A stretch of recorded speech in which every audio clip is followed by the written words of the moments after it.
ri ga ri sa ni sa pa ma ga ri sa ri ni sa ga ri ga ma pa da pa pa da ni ma da ma pa ni ni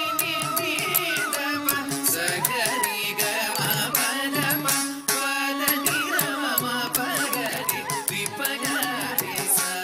ri ni காய் மொழி மதியாமல் சாபத்தை அடைந்து தம்பியருடன் வந்து பாதாளம் அமர்ந்து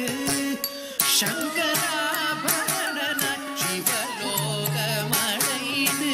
தாரணி தனிலே நலம் செய்ய வந்தாய் ஆதிநாகரே நீல கண்ட